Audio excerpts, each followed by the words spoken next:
the president asked me to serve in this role, we talked about the importance of bringing truth and transparency back to the briefing room. This is Jen Psaki, the new press secretary for the Biden administration. And what we just saw is how she started her first press briefing, talking about bringing back truth and transparency to the White House. But as we'll see in this video, she's kind of doing the opposite of that. She is giving non-answers, she's lying, and she's misleading people all over the place. In spite of all of that, the media takes everything she says at face value, and they think she's the most trustworthy person that they've ever seen, really. But before we look at the media reaction, let's just see what types of things that she said, starting with the 100-day masking challenge. To combat the deadly virus, the president launched his 100-day masking challenge, asking Americans to do their part and mask up for 100 days. He's doing his part as well, issuing a mask mandate that will require anyone visiting a federal building or federal land or using certain modes of public transportation to wear a mask. And this is a big thing that Joe Biden has been talking about for a while, especially the executive order mandating people wear masks on federal property. There's only one problem with that. Hello. Apparently, no one told Biden about his own executive order, because here he is in front of the Lincoln Memorial not wearing a mask. He decided to have a video shot here and photo ops showing his entire family, none of them wearing masks, even though he just put out the same day a mask mandate requiring everyone to wear a mask on all federal property. So here we have Joe Biden disobeying his own executive order. What do you think Lincoln would say about that? So naturally, a reporter decided to ask about this because it's pretty hypocritical. Why weren't President Biden and all members of the Biden family masked at all times on federal lands last night if he signed an executive order that mandates masks on federal lands at all times? Now, a truly transparent person would admit fault and say that Joe Biden shouldn't have done that and it was a mistake. But that's not what she does. She proceeds to give a non-answer and pretend that it's not even a big deal. I think, Steve, he was celebrating an evening of a historic day in our country, and certainly he signed the mask mandate because it's a way to send a message to the American public about the importance of wearing masks, how it can save tens of thousands of lives. We take a number of COVID precautions, as you know here, in terms of testing, social distancing, mask wearing ourselves as we do every single day, but I don't know that I have more for you on it than that. In Jen Psaki's mind, as long as you're celebrating, it's fine to disobey executive orders, even if you're the one who wrote that order in the first place. And because she didn't give any answer whatsoever, the reporter asks again, and she responds in the same way. Yesterday was a historic moment in our history. He was inaugurated as President of the United States. He was surrounded by his family. Bigger issues to worry about at this. She's essentially saying, this isn't important, so let's move on and talk about something else. And I suppose we can do that as well. Sticking with COVID though, let's look at their plan to vaccinate 100 million Americans in the first 100 days. About 100 million vaccines in the first 100 days started. That's roughly a per diem basis of where the vaccinations are right now. Can you just elaborate a little bit why? I apologize for the audio there, it's not that great, but the reporter was saying that why is his goal only 100 million in the next 100 days, which is about 1 million a day, when we're kind of already hitting that quota. And before we get to her response, this reporter is pretty much right on the nose. According to this article from BBC, they point out that over Trump's last week in office, the daily average was about 900,000 vaccinations every day. And Joe Biden's plan for months had been 1 million every day, which is an increase of 11%. Now, Joe Biden has been claiming this is ambitious and bold, and people were praising it.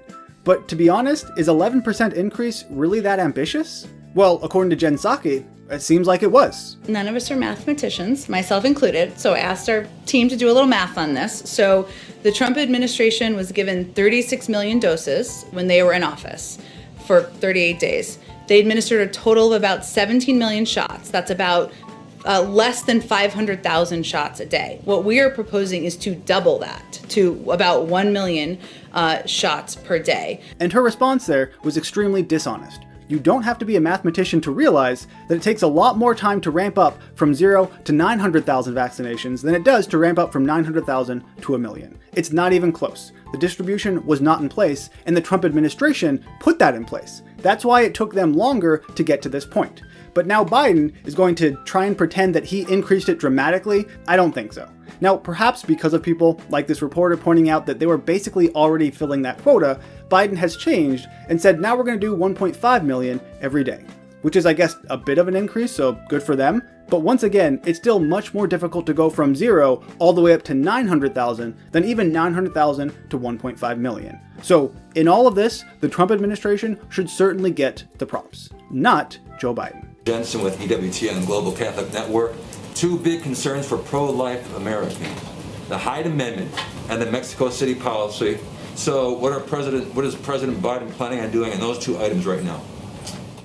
Well, I think we'll have more to say on the Mexico City policy in the coming days. But I will just take the opportunity to remind all of you that he is a devout Catholic and somebody who attends church regularly. He started his day attending church with his family this morning, but I don't have anything more for you on that. Here's another instance of Jen Psaki kind of not answering the question and trying to pivot to make it seem like everything's okay. So the Hyde Amendment and the Mexico City policy, to me, are very important policies. But Joe Biden has been very clear over the past year and a half where he stands on both of those. We know Joe Biden is going to reverse the Hyde Amendment. If you want to learn more about that, you can check out many of my videos. I've talked about it already. But instead of answering that question, she decides to pivot and talk about Joe Biden's Catholicism, which is fine because he does go to church and I suppose he's devout. But at the same time, these policies that we're talking about right now are in complete disagreement with Catholic doctrine. So Joe Biden, in this instance, is not really agreeing with his religion. So I don't know why she felt the need to bring it up and try and, I guess, gain points for the religious side of the Democratic Party. I don't know.